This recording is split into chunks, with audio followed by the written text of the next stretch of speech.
Hello and welcome to another episode of the I Am Jen Wilson podcast. And today I have Sam Heaney on with me. Sam, welcome to the podcast. Thank you. Thanks for having me. My absolute pleasure. And I think it was Hayley that had tagged you as somebody. She's like, you need to speak to Sam. It's like, It okay. was, yeah. So Haley's so lovely. Like, what a Yeah. nice, so lovely. Yeah, I ran a retreat with Hayley in November out in Spain.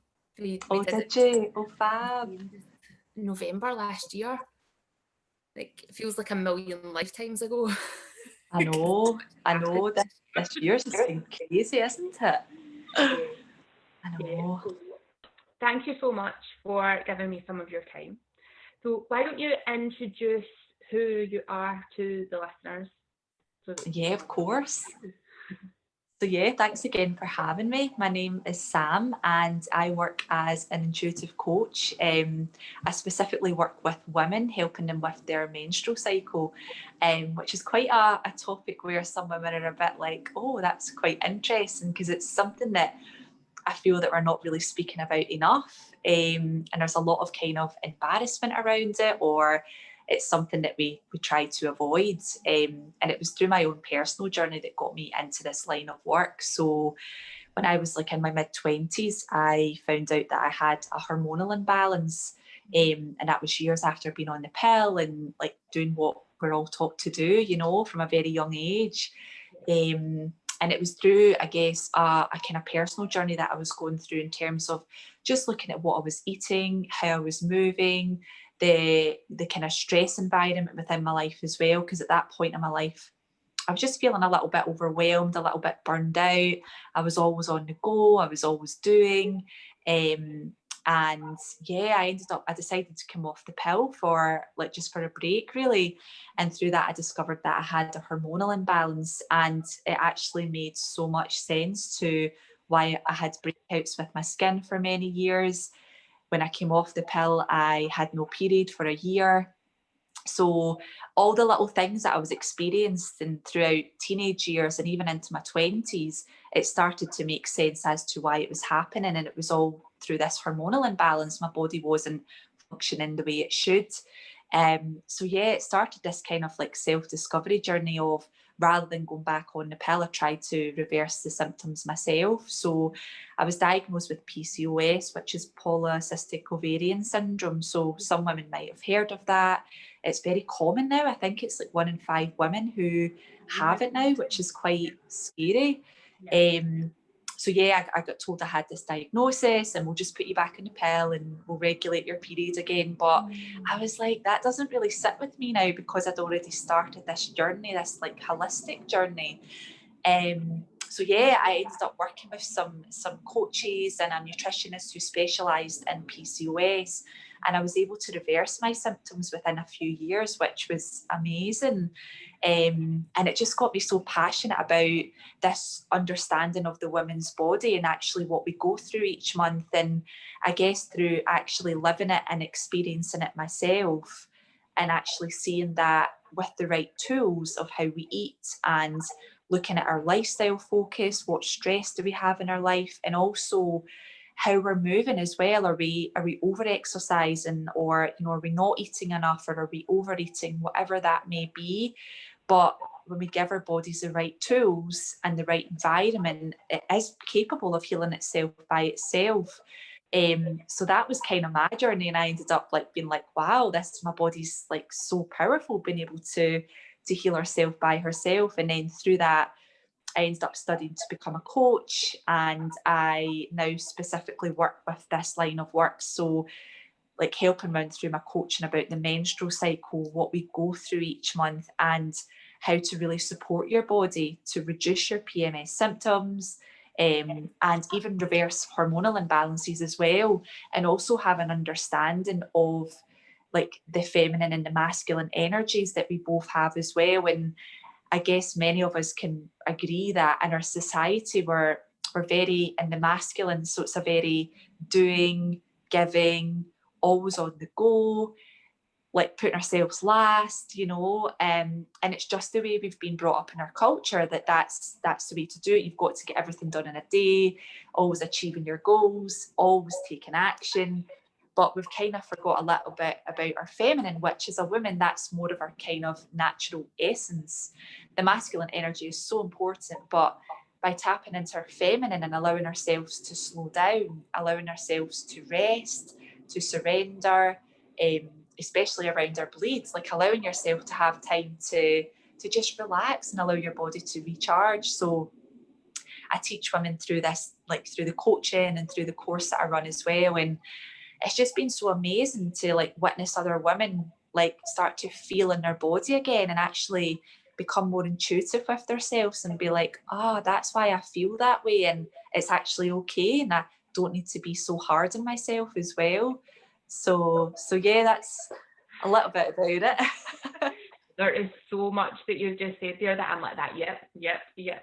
So I came off the pill just coming up 3 years ago after having been on it for 21 years or something like that. And up until that point, I'd wanted to come off it previously, but because of the type of job that I was doing at the time, I'm a fitness instructor teaching loads of spin classes. I kept giving myself this excuse of if I'm having a bleed, then I might not be able to do my job properly. So it was more important for me to do my job than it was to look after my health. And then I got diagnosed with Crohn's 4 years ago. So loads of stuff that you're saying there, I'm like, that totally resonates. The overworking, the not taking any time out to rest, the masculine energy. Like I'm sort of more dominant in my masculine energy. I'm very, very focused. I'm go. But that's part of my personality, but also it's easier for me to be there than be in that softer, more nurturing side. So much work, and for a long time, and I wrote about this in my book, like for a long time I thought that being in feminine energy was weak. Like I had a really negative association of it. Like if you can't just keep going, and part of that is the societal culture. You know, when you're growing up, you get told that you need to be as good as the boys to prove yourself as a girl, especially coming through the last few decades of the feminism and trying to be equal, but we're not given power to the stuff that's actually not the same as each other, because biologically we're different. And we need to be able to give power to that, and there has to be a major shift globally for women to be allowed to show up for their job and use their cycle to be able to make the most of it rather than trying to push through. So true. And like you say, like when you were younger, like you cried, it was like, oh, you know, just wipe your tears, you know, don't show emotion, like, and then we grow up like, I can't feel. If I feel I'm weak, if I feel I'll never get through it, you know, and it's that everybody's terrified to just be, and like you mentioned with being in that feminine essence, it's a softness and it's a stillness and it's very quiet, and a lot of us are so distracted with external noise that then to sit and just be present and still, it's like, oh wow, that's really overwhelming. I don't know how to sit with that, and to actually maybe sit with ourselves for the first time without any noise can be quite scary, you know. But yeah, it's just really, I feel there is starting to become a shift, which is amazing. But like you say, it's maybe going to take a bit more time to just, the more women that understand it and the more women that we can educate through this, and then be like, it's okay to just be in my essence of the feminine and slow down and receive as well. Like so many of us are like, I have to do it on my own.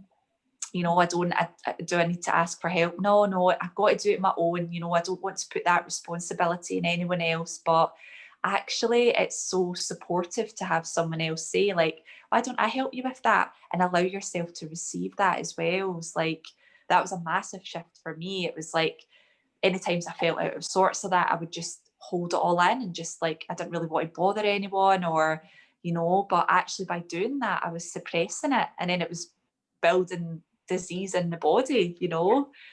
So yeah, I think it's so important to be having conversations like this and really sharing this message and letting women see that they're not alone. Like if they are feeling any of this, that, you know, we're all feeling it, and it's okay to express that. So it's so amazing to hear your journey as well and what you've experienced. Yeah, so like we've only been speaking for like 7 minutes or something, and already I'm like, there's at least five women I need to send this podcast to already from what you've said so far, because they're experiencing similar stuff to you experience. Yeah. When you got your, like when you found out about the hormonal imbalance, was that a test that you managed to get from the GP, or did you have to go privately to get that? So when I got diagnosed, I was actually living overseas at the time, and I guess it was through my GP. I went to my GP initially, but then I got referred to a gynaecologist. Mm-hmm. So they're actually quite thorough with me over there. I don't know what it would have been like had I gone in the UK, but over there it was really straightforward. I was given a referral and I was given a scan straight away. So it was quite a quick process for me. But I have heard of other women that it's quite a lengthy process, and it's like, no, there's nothing wrong with you, and you know it can take a long time to get to that final result. But fortunately for me, it was a pretty quick process, and it was through the scan that they discovered that I had multiple cysts in my ovaries, and then they were just like, oh, you've got PCOS, so go back on the pill. And I was like, I didn't even know what it was. I was like, what is it? Like, what is there anything else that I can do to help it? So yeah, it was then it was through that I was just like, no, actually, give me some time to kind of think about it, and I'll actually see if I can go down another route rather than, because the pill's just masking it essentially. Yeah. And I think by that point in my life, because of the journey I was on, it was like I was getting more intuitive with my body, and I was seeing it as my body's telling me that something isn't right. I want you to listen to me. And that's what a lot of our PMS symptoms are as well. Our body's like signaling, I'm not okay. I want you to listen in, whether it's you need to slow down, whether it's maybe there's nutrients that are missing, or maybe you're over exercising, or whatever it is that's going on. And yeah, it's really starting to slow down and listen to what your body's trying to tell you. Yeah. And it's even just sitting, like when you can get comfortable sitting with yourself, just sit with yourself and ask your body, like, what is the message? Yeah. Whether it's PCOS, for me, when my throat is inflamed, or anybody that's dealing with anything, whether it's a headache or a backache or something, it's just like, stop for a minute and ask your body, what is the message? What is it it's trying to tell you? And something will come up. Yeah, like, totally. I definitely find that the more I've practiced keeping quiet in my head, the clearer the messages can come through. Yeah. Recognize the message of, all right, okay, this is what I need to do now. And the hospital do look at me like I'm mental when I say stuff like this to them, and they're just like, all right, like. No, it's like, I remember like when I was overseas again, and I was going to a doctor I wanted to get blood work done, and then he was asking me why, and because normally they were quite good at doing it over there, but this particular doctor was like, questioning why. And I was very honest. I says, I'm working with a nutritionist and it's something that we want to get done. And it was so dismissed. It was just like, you don't need to do that. You just need to go back on the pill, and that's what you need. And I was like, it gets really frustrating, because it's like, I am the patient and I wish you would just listen to me and my needs and what I feel is right for me. And I know, like, I work with doctors I do some PA work as well, and they do have their place, and in no way am I saying that they're not good at their job, but there's this other way as well, I feel, and it's more a holistic approach. And actually our bodies are so intelligent, and if we just give them the time to show us the messages, like you say, and that's through that slowing down and just being with yourself, the body can heal itself by itself if given the right things. So how long have you had no symptoms from PCOS? So now I was 26, about 4 years now, 4 or 5 years. Yeah, amazing. So I have. Yeah, I know. It's so nice to say that, actually. There's been a couple of times where my period has like gone missing 1 month, but I know that was down to stress, and it's interesting how you notice that, because I had a couple of moves, like coming back home, and then I moved into another place, and then I moved back in with my sister, and it was interesting to witness at those points in my life when I was big change. My periods like I'd miss it for a few weeks, and I was like, oh, that's what that is. Yeah. But when you've got the tools to be like, right, okay, what can I do to support my body to get it back in its rhythm, then that's amazing too. But yeah, generally it's been that long now that I've had it regular. And another thing that really helped me, actually, that which probably help a lot of women, was tracking my cycle. And it's a great way to again come in more in tune with your body. So like writing down every day, like asking yourself, just tuning in with yourself, how do I feel today? How are my energy levels? Are there any PMS symptoms coming up for me today? And just starting to journal a little bit every day. And through that, you start to notice patterns that may be coming up. And also through that, when you notice patterns, it's like, right, okay, I notice like maybe day 2021, I'm a little bit more tired. I feel I need a wee bit more rest with the change in the hormones. So what can I do to support my body at that time? And it's a great way to just starting to understand what your body's going through month by month, you know? Yeah. So. Because there's a lot of women experience a lot of anxiety, like sensations of anxiety as the hormones are changing. Yeah. That few days or a week before their bleed, or as they're coming into their bleed, and everybody's is slightly different. So Yeah.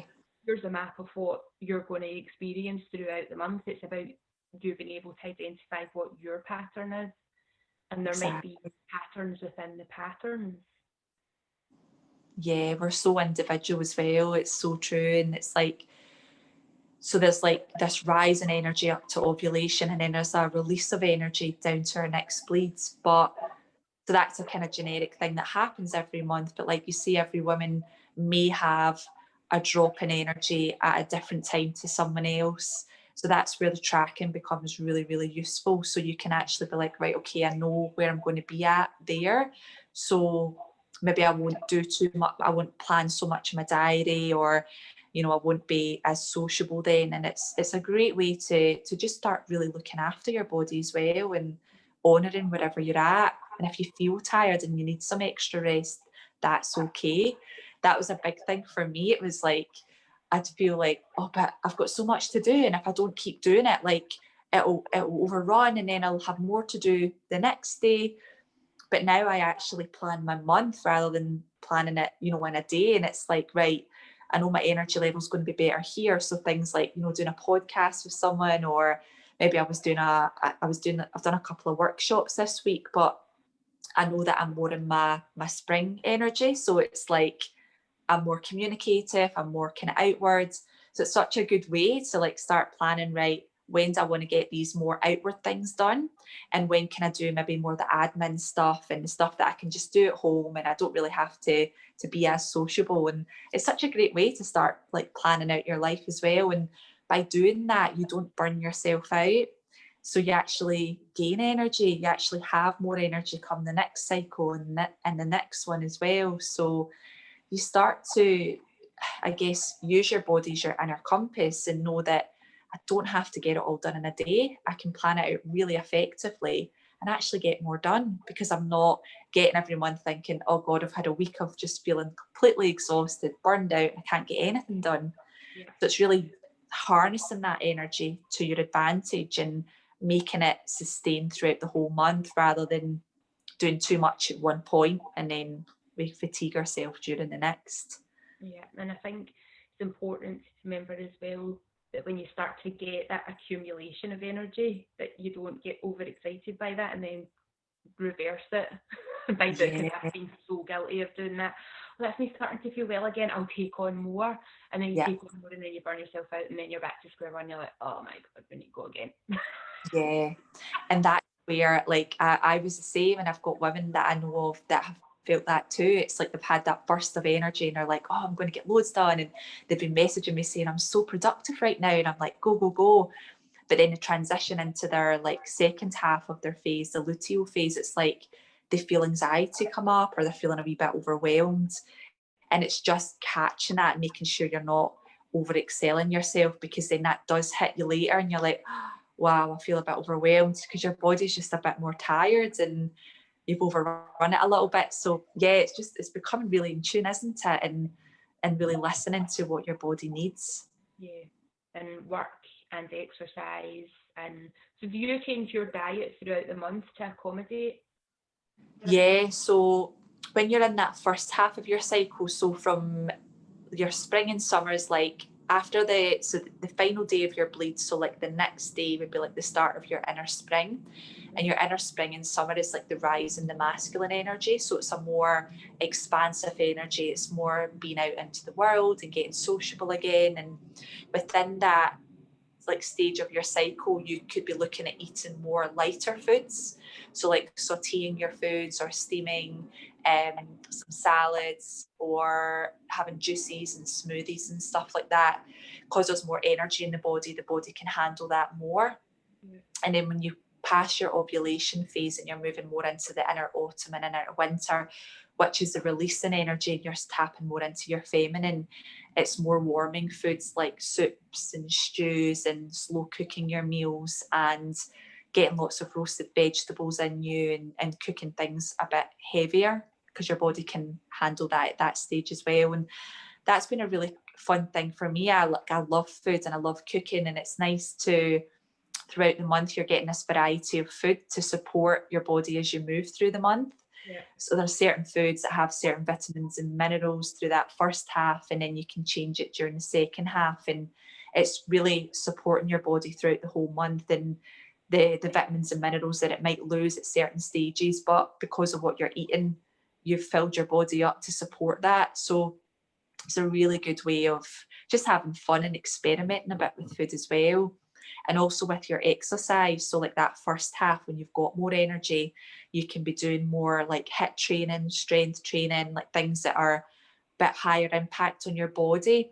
But then as you move into the second half, just being mindful of your energy levels not being as high, so slowing it down a little bit, maybe just going for a light run or a light jog or some yoga, Pilates, but it's not as intense in the body, because then you can be more prone to injury because you just don't have that energy, you know. So again, it's been really good with exercise, because for many years I was always doing HIIT stuff and really high intense training, but all the time. So it was too intense in my body.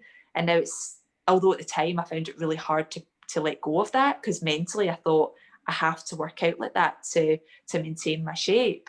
But actually now, having got used to what I do now, it's nice to have a bit of balance, and like you're less prone to injury and your body gets a bit more rest than what it needs as well. So And your body's natural shape, well, it'll, when you're treating it right, it'll fall into its natural weight that's a good healthy weight for it and a natural shape. Because I know yeah, in the fitness industry for the last 10, 11 years, and there's always this trying to make your body look athletic. So not quite body, for me it was never quite bodybuilding, but I wanted to be toned, I wanted to have a flat stomach, I wanted to.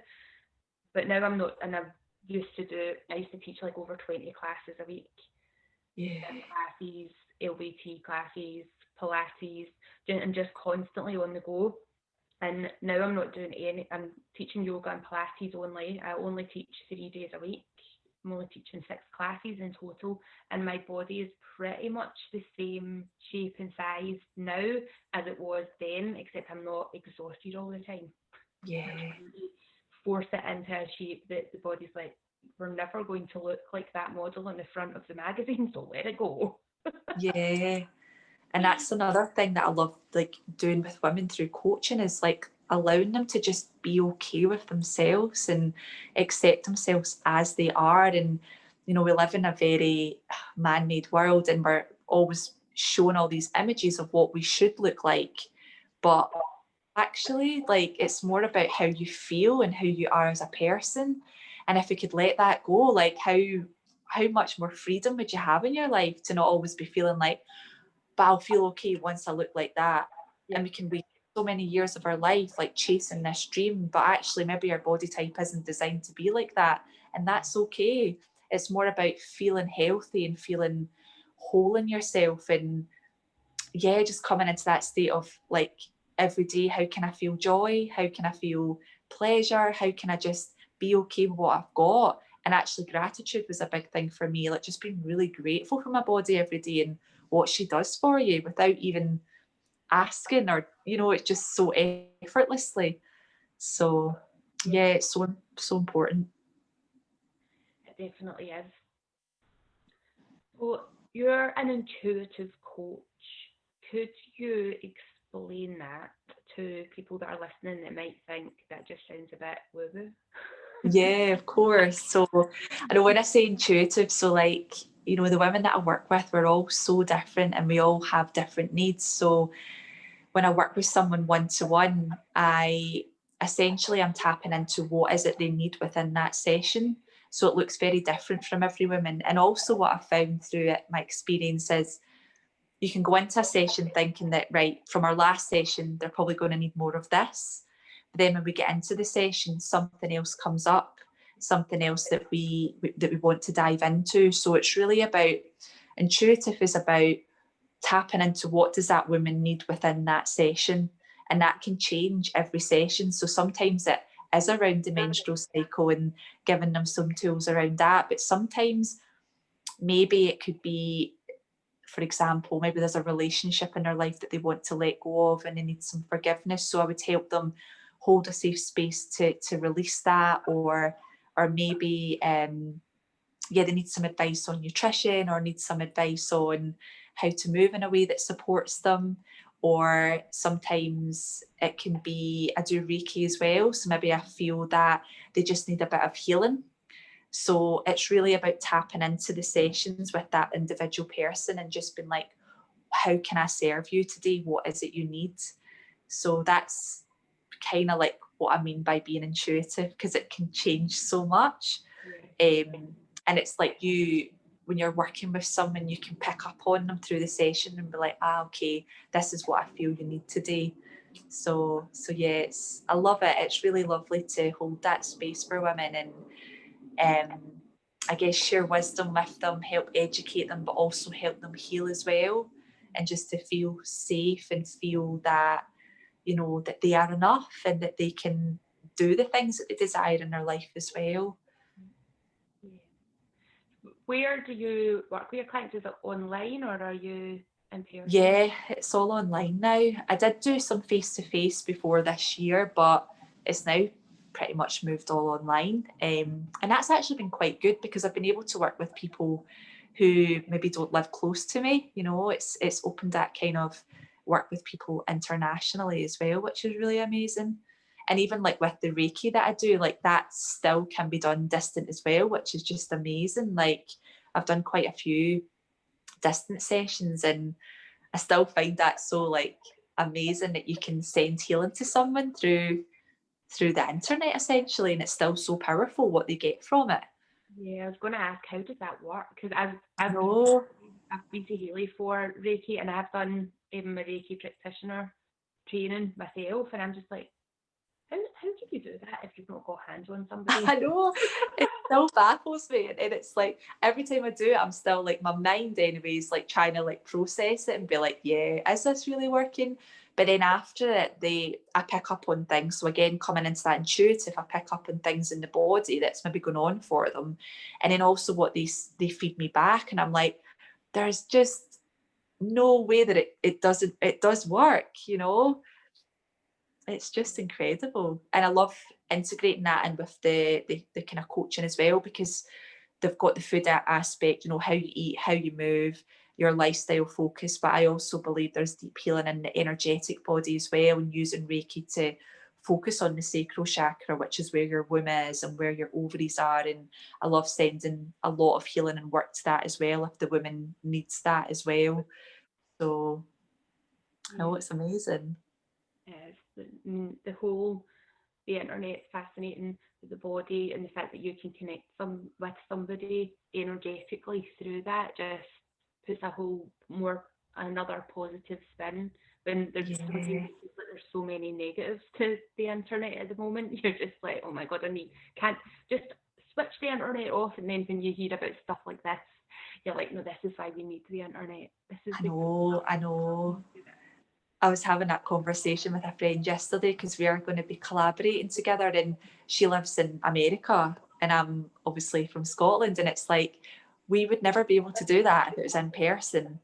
But now through the internet, it does have its pros, it does have its cons, but if we can look at the positive aspects of it and what it can bring into our lives and be able to connect with people all over the world without having to be in person, like that is amazing that we're able to do that, you know.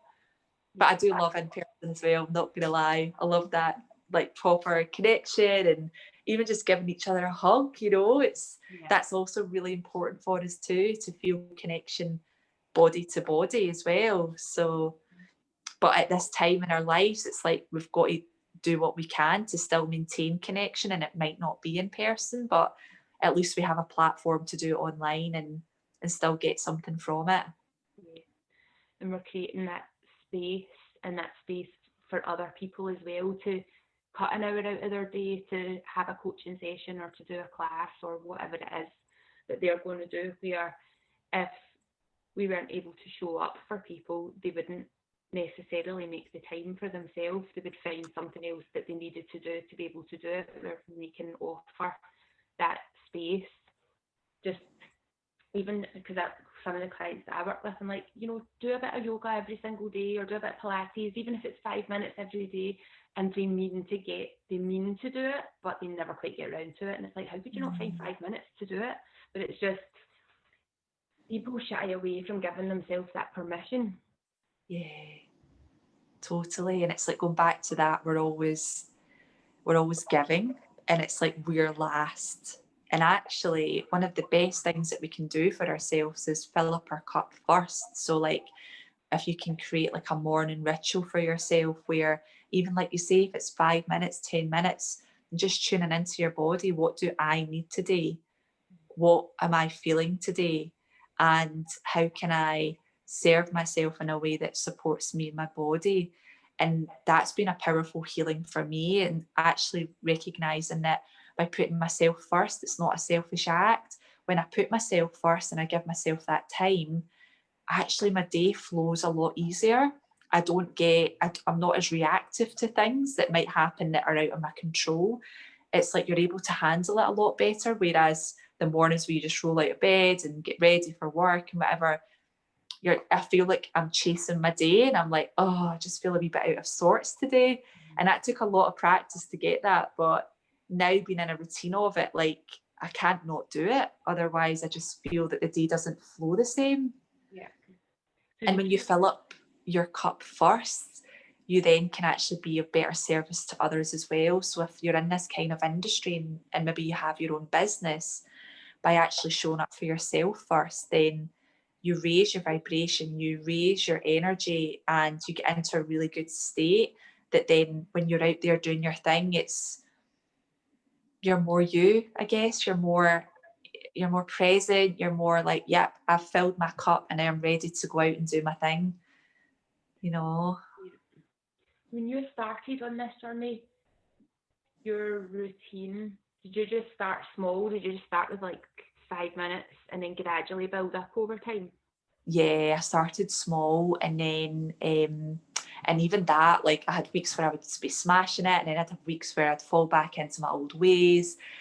And then it changed throughout the years. Like there'd be some mornings I just got up and just want to go to the gym. So maybe get up early and go to the gym, or there'd be mornings where, all right, I'm going to do a little meditation, or just or some journaling work. It kind of changed. But now I'd say I've got more of a structure where meditation is definitely something I like to do every day.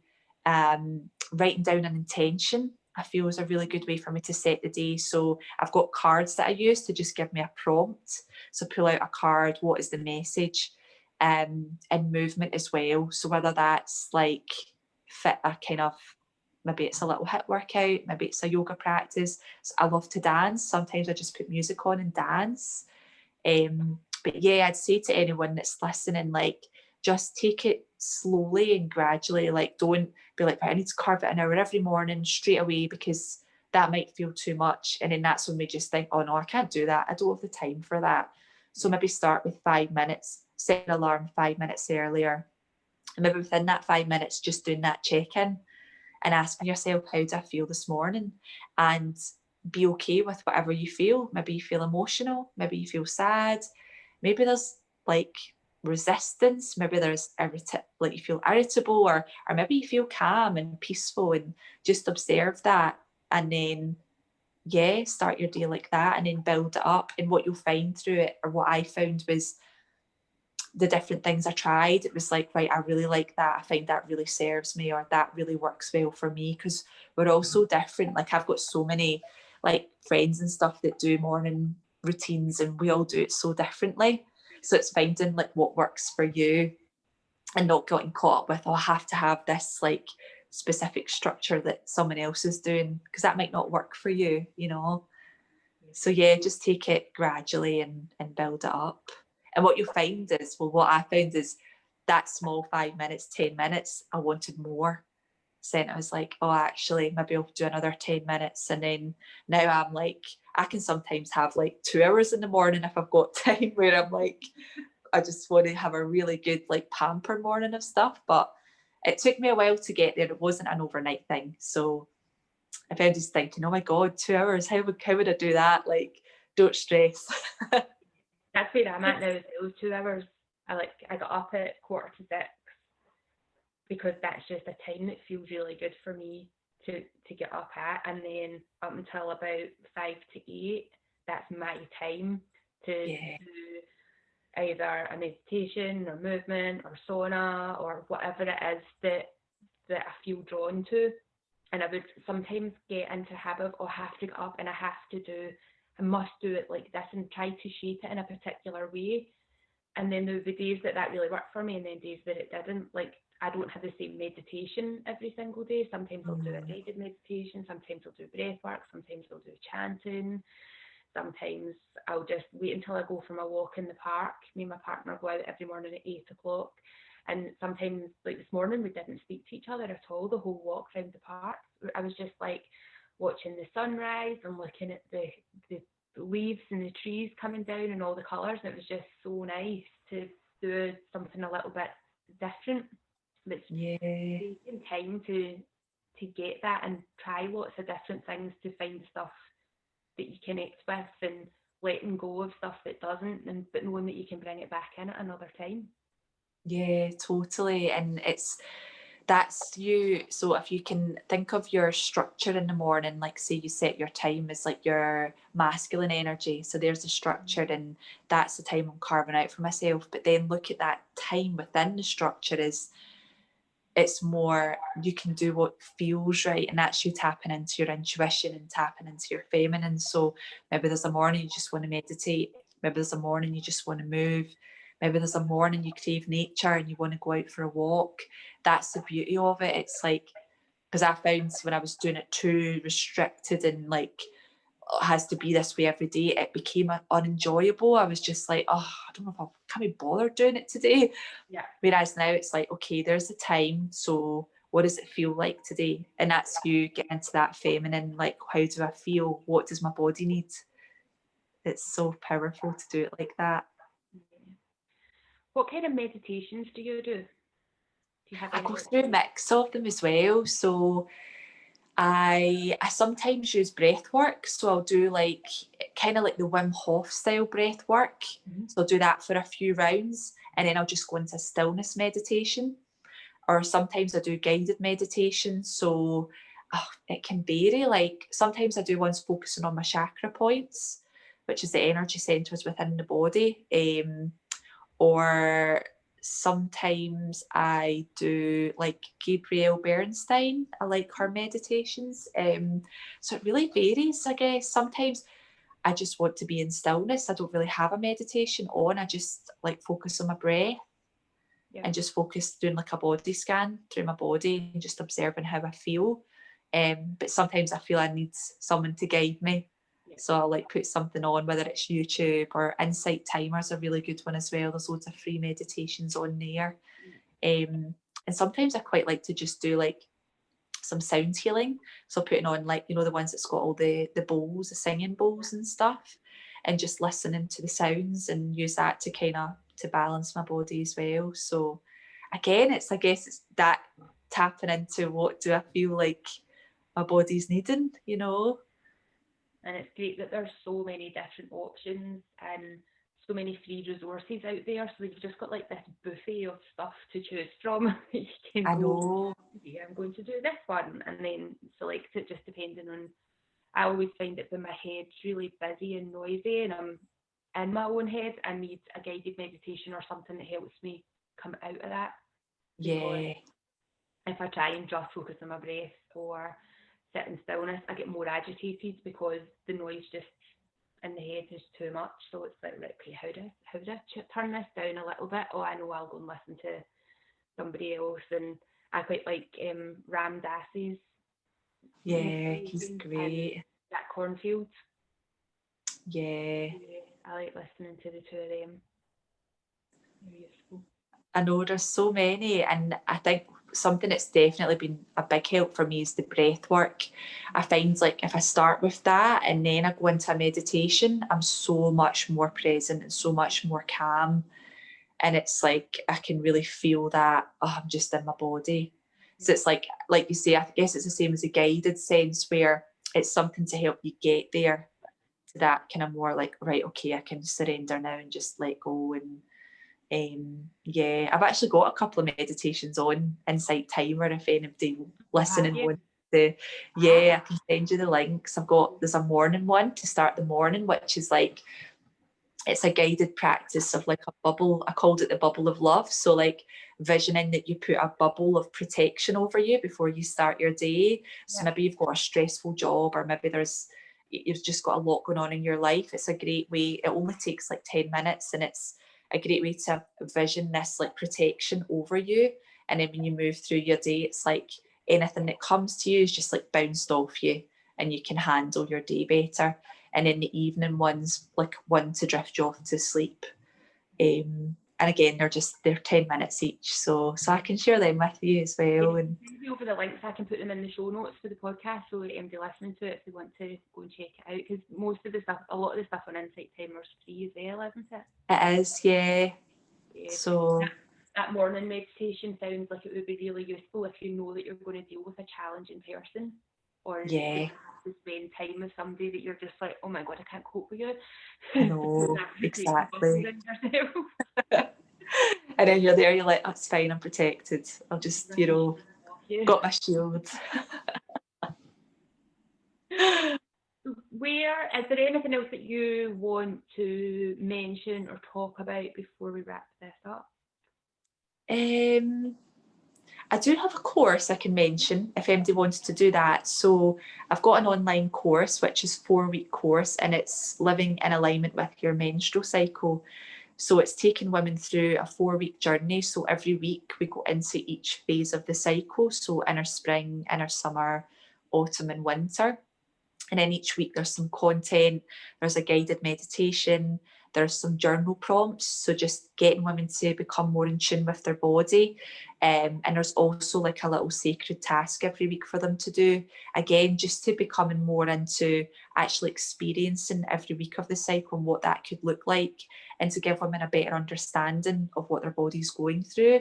And there's also some tips on what types of food to eat, some recipes, what type of exercise to do, and also how to, like, in terms of your lifestyle focus. So when you're most creative, when you're communicating effectively, when to take action on projects, but also when to do some reflection, when to do like admin tasks or have your rest as well, which is really important. So I've done it once. We've had one launch so far, and I'm launching it again on the 1st of November. Yeah.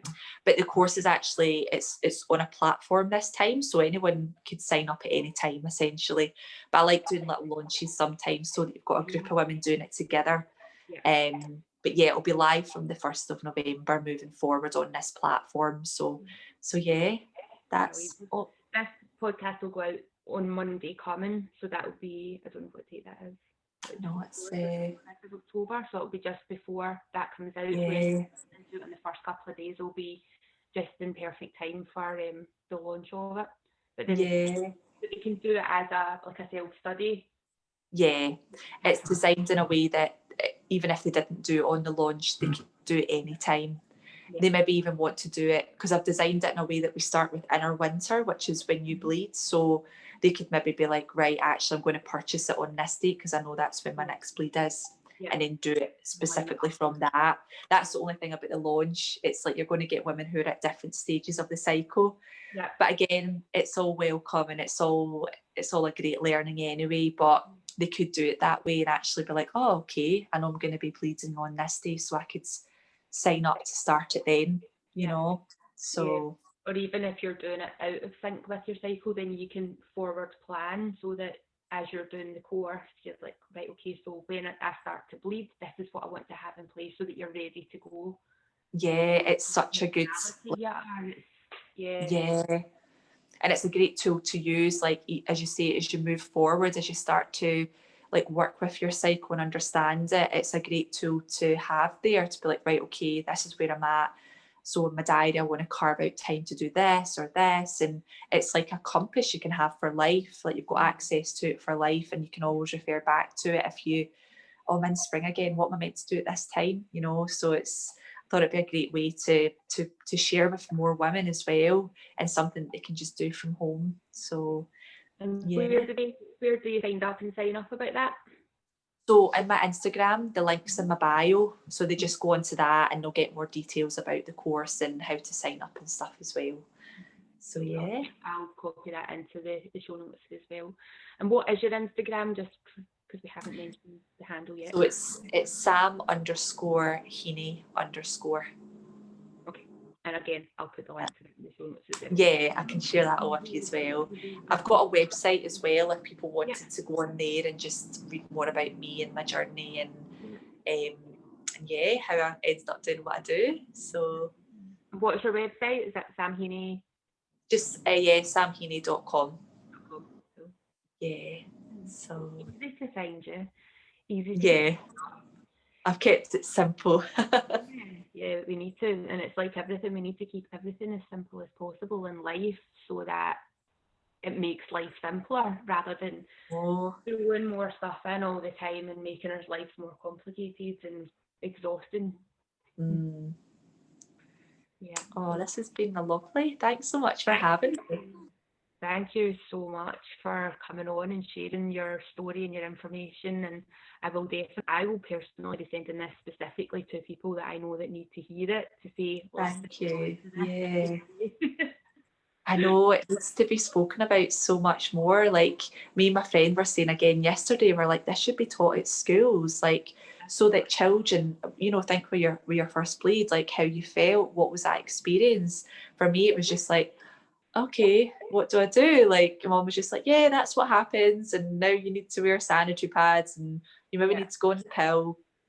But actually educating young girls and being like, you know, this is the emotions that you're going to go through, your body's going to change and the hormones, and you know, this is what you're going to feel, and it's okay to feel what's coming up for you, and actually start to look at your cycle as your inner compass and use it as what's the messages that are coming up, what's my body trying to teach me, and learn from it, you know. Yeah, I think it's even important for boys to know this as well. Yeah, totally. And teaching them when they're young as well, because people get, as you said, get embarrassed around even the word period. People go, and I remember being at school sticking the tampon up my sleeve so that nobody could see that I was so embarrassed about these things. Because when we got taught about periods, I think I was in primary 7. And they took all the boys out to class and the girls went and watched this video. And I think the video had been filmed in the 70s, and this was like the mid to late 80s, no, late 80s. And the girl was going into the chemist to buy a tampon, and I don't think they had glue on them at that point, so she also had to get this like holster to hold it in place. Madness. And you were just like, oh my God, what is this all about? And then it was never spoken about again, and then you kind of forgot about it until your period started, and then like that, your mum handed you some sanitary pills and off you went, hiding them. And that's all we're taught, and even teaching in a way that's really light-hearted, and that take the shame actually away.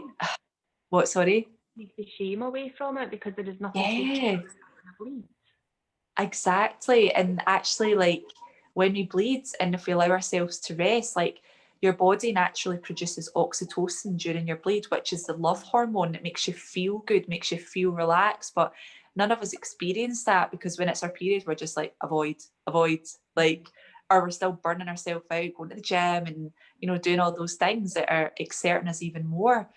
But it's such a beautiful time to just tune into your body, and it's a letting go time as well. And imagine being able to educate young women about this, and then them growing up thinking, I'm really excited about my bleed, because I can have a day off and not have to do anything, you know?